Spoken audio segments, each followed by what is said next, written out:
You're watching a Highwire Media podcast. Hello, true crime fans, and welcome back to the True Crime Never Sleeps podcast. I'm your host, as always, Larry Lease. And of course, before we get into today's Cold Case Friday episode, don't forget to subscribe to the channel, hit the bell notification button to be notified of future videos. And with that, let's dive into today's story. Rachel Trlica had just gotten the news that her stepson was going to be staying in her house on Christmas morning. At the time, Rachel was 17 and still in high school. She was married to her husband, Tommy, who was 22, and already had a child. To say the least, the situation was rather strange, even for the 70s. Anyhow, upon hearing the news, Rachel decided to go to the mall to get her stepson some additional gifts. She wanted to make a day out of it. So she asked her sister, Deborah, if she wanted to tag along. At the time, Deborah was staying at Tommy and Rachel's house, and the night before, the three of them stayed up until 4 a.m. playing cards. Deborah, too tired, declined the offer. This led Rachel to ask one of her longtime school friends, Renee, if she wanted to come to the mall with her. Renee lived quite close to Rachel. However, on this day, she was over at her grandmother's house. Things get slightly confusing here, but I'll explain it as simply as possible. Across the street from Renee's grandmother lived a woman named Renee, a mother of 3 children, 16-year-old Terry, 11-year-old Jeanette, and 9-year-old Julie. Terry was Renee's boyfriend, and together they had plans to go out for a Christmas party at 4 p.m. That day, Renee agreed to go to the mall with Rachel, as long as she'd be home by 4 p.m. While Renee and Terry were talking, Terry's younger sister Julie was eavesdropping on their conversation and overheard Rachel's invitation to the mall. Julie instantly wanted to tag along and immediately phoned her mother, who was at work. Renee, Julie's mother, recalled parts of the phone call. Julie had asked to go to the South Cemetery Mall. Renee initially replied, "No, you don't have any money, you just stay home." However, after some persuasion, Renee gave in and allowed her daughter to go, as long as she returned by 6 p.m. Since Renee needed to return home for the Christmas party at 4, they agreed to take Julie along with them. At noon, Rachel picked up the girls in her husband's car. The three made it to the South Cemetery Mall and parked their car in the east lot of the mall. It was very busy at the time, as it was the Christmas holidays and many people, including the girls, were out doing last-minute shopping. Some witnesses recall seeing the girls enter the mall. Once the girls entered the mall, their fate became shrouded in mystery. It was the 70s, a time before security cameras could track every step in a busy mall, especially during the Christmas holidays. The trio easily blended into the holiday crowds. What happened next remains a mystery to this day. Renee did not show up at the Christmas party, and none of the girls returned home. Rachel's mother was the first to realize they were missing, so she took Rachel's younger brother, Rusty, to the mall to search for him. By this time, hey everyone, welcome back. Hopefully you had a good Christmas. Today, I want to seriously talk about online security, an issue that affects every single one of us. You ever feel like there's someone looking over your shoulder every time you're browsing, streaming, or just checking your email? It's more common than you think. And that's exactly why I'm excited to tell you about NordVPN. With NordVPN, you can say goodbye to those sketchy pop-ups and shady trackers following your every move. Instead, imagine having a digital fortress around your data. Banking transactions, passwords, and even private chats remain, well, private. NordVPN uses the next level encryption, which basically means your data is locked away behind a secure wall. So if nosy neighbors, big tech companies, or even your internet service provider tries to peek, they'll hit a dead end. And here's the really cool part. With one click, you can instantly change your virtual location. Travel virtually to another country, skip those annoying geo restrictions, and stream that exclusive show from Europe, Asia, or anywhere else. In other words, if you've been itching to watch a series that's not available in your region, NordVPN just opened the door for you. Now let's talk about the deal. It's a big one. Right now, you can grab 72% off your NordVPN subscription. Yes, 72% off. As if that wasn't sweet enough, they're also throwing in an additional 3 free months. That means you're scoring total online protection for a fraction of the normal cost, with 3 extra months totally on the house. This is the kind of offer that doesn't come around often. Setting up NordVPN is ridiculously easy. Download the app on your phone, laptop, even your TV. Log in and boom, your internet traffic is automatically encrypted. No more complicated settings to fiddle with. Just press connect, pick a server, and you're good to go. It's that simple. Protect your data, hide your IP, and keep hackers at bay, all while enjoying lightning-fast speeds for streaming, gaming, or just scrolling through social media. So why wait? Click the link And head over to NordVPN right now to snag that sweet 72% off deal plus those 3 free months. Your future self will thank you when you realize just how easy and stress-free secure browsing can be. And that's all for today. Stay safe online with NordVPN. And now on to the rest of today's episode. Panic immediately set in for Rachel's mother. She asked the manager to make an announcement to see if the girls were still there, but nothing happened. Meanwhile, Rusty wasn't so concerned about Rachel's whereabouts at the time. He knew his sister could be rebellious. Nevertheless, Rachel's mother called the police and reported her daughter and her friends missing. The police pulled up to Rachel's car, which was still sitting abandoned in the mall's parking lot. At first glance, it looked like any other car.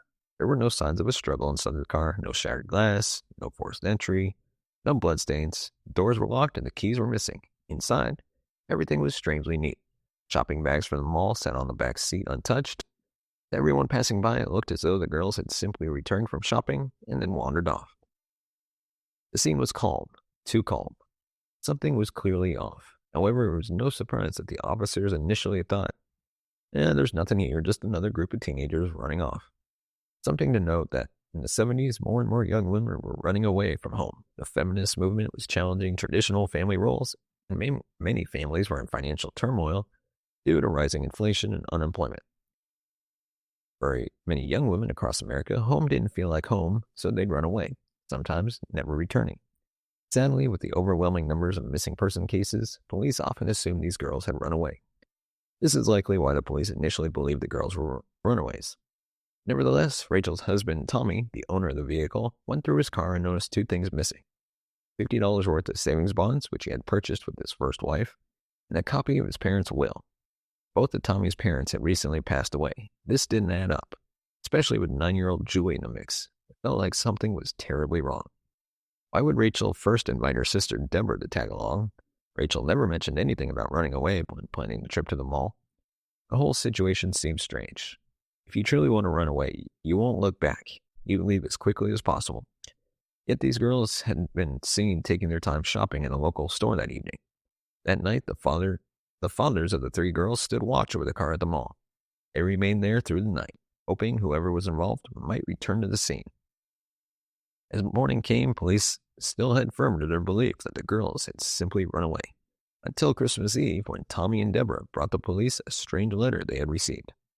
The letter was already raising red flags. The outside of the envelope was written in pencil, but the letter inside was written in pen. Oddly, the envelope was much larger than the letter it contained, suggesting it may have come from somewhere else. The letter was signed by Rachel, but it was unusual. He always referred to her husband as Tommy, but in the letter he was addressed formally as Thomas A. The message read, quote, "I know I'm going to catch it, but we just had to get away. We're going to Houston. See you in about a week. Cars and Sears upper lot. Love, Rachel." None of it made sense. Why would Rachel leave town so suddenly, especially on Christmas Eve, with her stepson coming to stay with her? And why would she take Renee and Julie away from their families on Christmas Day?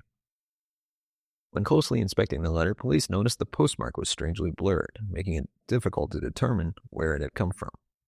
Rachel's parents and brothers were convinced she hadn't written the letter. Perhaps the most unsettling part of it all was the fact that nothing had been delivered to their mailbox that day. No junk mail, no Christmas cards. It was almost as if the letter had been placed there by hand, rather than delivered by a postman. Christmas and New Year's, a time usually filled with joy and laughter, now felt empty. How could the family celebrate when someone they loved was missing? Roughly 1 week had passed when suddenly, at the turn of the year, a new lead emerged. A man who knew Rachel's father called, claiming to have seen all 3 girls at the mall on December 23rd. He stated that he had briefly spoken to Rachel in the record department of a store and that someone else was with the girls. Was this person a man, a woman? No one knows. The newspaper article reporting this lead provided no further details, leaving the identity of the individual up to speculation. As the investigation went on, the police kept most of the information closely guarded. This was typical for the time. Even as the case grew cold, many new developments were kept from the public. On January 3rd, a detective voiced his frustration, saying, "I wish we just had one clue to get us off that parking lot. Every path they tried seemed to lead nowhere. There was no sign the girls had been harmed, but equally, no proof they were safe." The runaway theory began to fade further as an officer admitted, "No one seems to really believe they went to Houston." Though this was already painfully clear, the police initially urged the families not to worry, at least not until the leads dried up. By this point, the leads were drying up fast. In their desperation, the families turned to other options. Renee's mother sought out a psychic named J. Joseph, a man some believed had true psychic abilities. To her shock, Joseph revealed details about Renee that were not publicly known, like the fact that she had been wearing red and white tennis shoes on that day she went missing.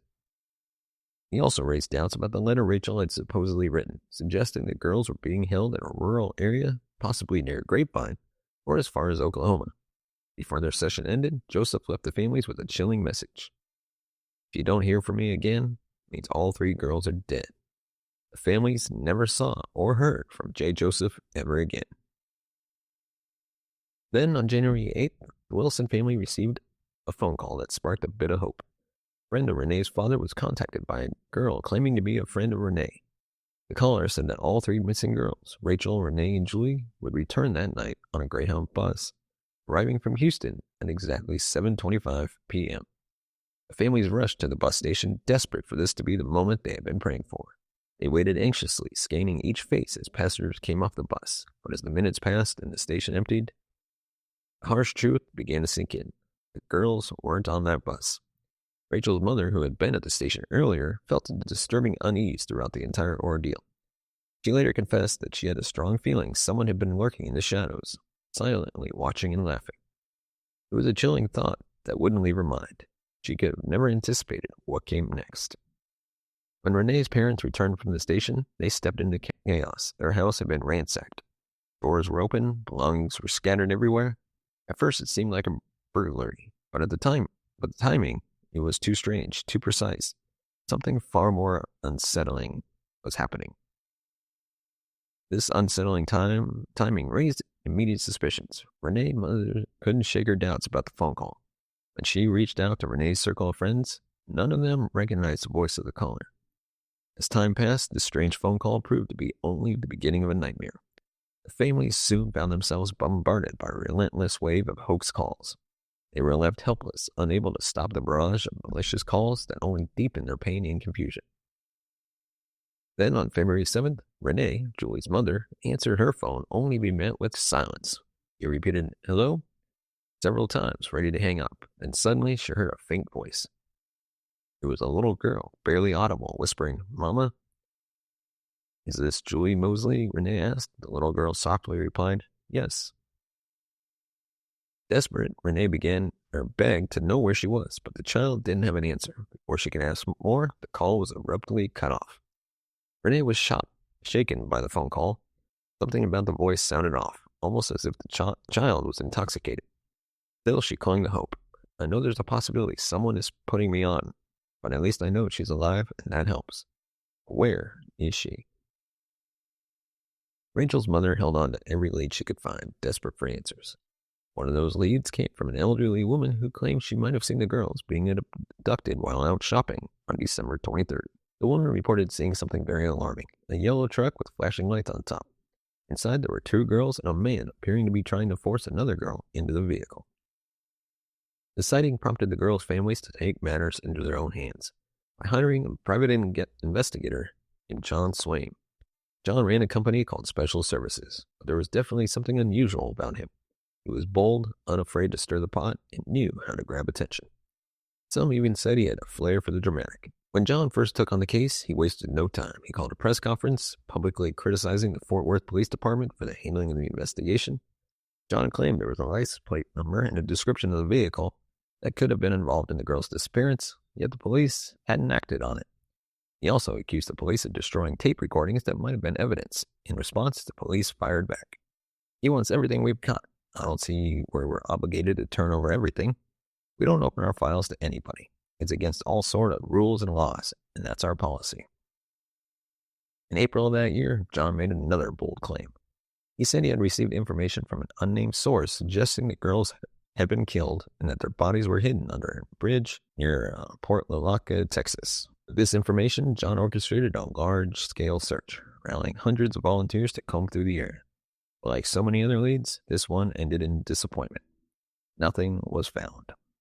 This was the pattern with John's investigation. He would latch onto a lead, follow it aggressively, and if successful, pivot to the next theory. He seemed to have a very narrow focus and struggled to see the bigger picture. Despite this, he continued working on the case tirelessly. In 1979, John's investigation came to an abrupt end when he was found dead. His death was officially ruled a suicide. However, what followed raised even more questions. After his death, Renee's mother reached out to John's family, hoping to recover photos and evidence she had lent him for his investigation. To her surprise, she discovered that all of John's files had been burned after his death. It turned out that John had left instructions for all his files to be destroyed upon his passing. This meant that every scrap of evidence and potential lead he had gathered over 3 years had gone up in flames. Speculation surrounded John's death, with many believing he had uncovered something dangerous and had taken his own life to protect whatever secrets he had found. Others wondered if he had been silenced by someone who wanted the investigation buried. Whatever the truth, the consequences of John's death was devastating for the case. 3 years of evidence, leads, and potential breakthroughs were lost forever, leaving a gaping hole in the investigation. By 1994, almost 20 years had passed since the trio's disappearance. The families of the missing girls were still haunted by the pain of unanswered questions. In that 94 interview, Rachel's siblings, Rusty and Deborah, expressed their frustration with the police department. Deborah said, "We have a lot of anger and resentment. They didn't run away, they vanished. We don't care about prosecution, we just want answers and some closure." For Rusty, the disappearance of his sister had left a permanent wound that never healed. He had been struggling with it his entire life. His dedication to the case led him to reach out to another private investigator named Dan James in '96, someone who had already been looking into the case independently. Dan James was no stranger to the Fort Worth trio case. He had spent thousands of dollars and countless hours investigating it. At one point, he even offered a $5,000 reward from his own money for information. Despite receiving anonymous threats warning him to stop investigating, Dan persisted. And his persistence paid off in the year 2000 when several witnesses came forward claiming they had seen Rachel at the Fort Worth Mall after the date of her disappearance. This gave her family hope that she might still be alive. Dan developed a theory based on his findings. He believed that Renee was no longer alive and that something dreadfully wrong, likely fatal, had happened to Ann Moseley. However, he held on to the possibility that Rachel might still be alive. With a focus on Rachel, Dan began digging deeper into her background. What he uncovered was surprising. Dan discovered that Rachel's husband, Tommy, had been previously engaged to Deborah, Rachel's sister, possibly just weeks before marrying Rachel. Although it's unclear how serious Tommy's relationship with Deborah was, it became apparent that Tommy moved on quickly. Tommy ended his first marriage in April 1974, and by June of that same year, he was already married to Rachel. This timeline meant that whatever relationship he had with Deborah must have taken place sometime in between, likely in May. The relationship between Tommy and Deborah became a central point of suspicion. Rumors began to surface about an argument between Rachel, Tommy, and Deborah on the night before Rachel disappeared. Rusty started questioning what might have really happened, but Deborah strongly denied that any argument had taken place. The rumors didn't stop there. Whispers of an affair between Tommy and Deborah began to spread, further fueling distrust. Although Deborah denied any romantic involvement with Tommy, these accusations created a rift between her and Rusty. If we go back to the letter Rachel supposedly wrote, it becomes even harder to believe she wrote and mailed it. In the 70s, the postal system wasn't as efficient as it is today. The letter was postmarked just 2 days after the girls disappeared, raising doubts about how it could have been written, mailed, and delivered so quickly. The police sent the letter to the FBI 3 times for analysis. Each time, the FBI requested more handwriting samples from Rachel. Her family sent stacks of her writing. Despite this, the results were inconclusive every time. This uncertainty made Deborah an even bigger target for suspicion. Many people believe that someone close to Rachel must have forged the letter. Some even speculated that Deborah herself had written it. Even the families of the other girls shared these suspicions. One family member said, quote, "I've got it in my head that him and Deborah were involved, but until the police find someone who stands up and tells me face to face, I did it, then I'm going to have that on my mind." Quite a few parents died with that thought. With suspicions mounting, Rachel's family decided to take action. Rusty and the family sent a letter to Deborah, pleading with her to cooperate with the investigation. The letter read, "Dear Deborah, You indicated you had nothing to hide. We beg and plead with you to fully cooperate with the Fort Worth Police Department and the FBI. Please complete the polygraph test and answer all questions. Deborah, please keep in mind that you also have a sister missing. As the investigation continued, suspicion extended beyond Deborah to their father. Reports surfaced that both Rachel and Deborah were terrified of their father because of his violent temper. While Rusty had a completely different experience being the son their father always wanted, the girls bore the brunt of his abuse. Rusty would later claim he was very abusive to the girls. Private investigator Dan James also uncovered disturbing details about their father. He found evidence that suggested the father had relationships with multiple young women, and that Rachel and Deborah may have been victims of his abuse. Dan speculated that Rachel might have been pregnant at the time of her disappearance, which could have played a role in the case. He claimed to have found medical records suggesting a pregnancy, though these records were never publicly released. Despite these revelations, the police kept many details hidden from the public. The level of secrecy was unusual, especially for a case that remained unsolved for over 50 years. However, law enforcement did not dismiss Dan's theory outright. In 2001, the case was reassigned to a new detective who decided to take a fresh approach. In March of that year, the detective held a press conference announcing he had reached out to 70 witnesses and identified 20 new ones. Among these new witnesses was Bill Hutchins, a security guard who had been working at the Fort Worth Mall on the day the girls disappeared. Bill recounted seeing the girls in a truck driven by another young security guard. He remembered the girls laughing and appearing at ease, which gave him no reason to suspect anything was wrong at the time. Nearly 3 decades had passed before investigators finally reached out to Bill. When they located and questioned the young security guard he had identified, the man denied ever seeing the girls or being involved in their disappearance. By then, over 30 years had passed, making it nearly impossible to verify the truth. As the years passed, theories continued to swirl around the disappearance of Rachel, Renee, and Julie. There was no solid evidence to prove any single theory. Certain details stood out. The strange letter, for instance, continued to haunt the investigation.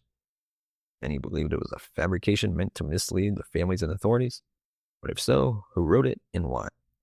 Rusty and the family's suspicions of Deborah lingered. Some believed she knew more than she was letting on. Though no concrete evidence ever suggested or ever surfaced to implicate her. Dan James, the private investigator, firmly believed Rachel was still alive. He suspected something dreadful had happened to Renee and Julie, but maintained hopes that Rachel could still be found. His investigation, however, was limited by time, resources, and a lack of cooperation from law enforcement. It has now been over 50 years since Rachel, Renee, and Julie vanished without a trace. The case remains unsolved, leaving their families to grapple with the pain of unanswered questions and the weight of an enduring mystery. In the decades following the disappearance, many family members passed away without ever knowing what happened to their loved ones. Rachel's brother Rusty and the private investigator Dan James were among those who dedicated their lives to seeking the truth, but never found the closure they desperately needed. The Fort Worth Trio case stands as a chilling reminder of how quickly lives can be turned upside down, how fragile the truth can be, and how, even in the face of overwhelming mystery, families will hold on to hope for as long as they can. To this day, no one truly knows what happened to Rachel, Renee, and Julie on that fateful day in 1974. So, with that, let me know your theories of what happened in the comments section below. Give us a thumbs up if you like your video. Hit that subscribe button down below. Hit the bell notification button to be notified of future videos. And of course, if you want to support the channel, buy us a coffee at buymeacoffee.com/TCNS. As always, thank you so much for watching and listening, and we will see you in the next episode.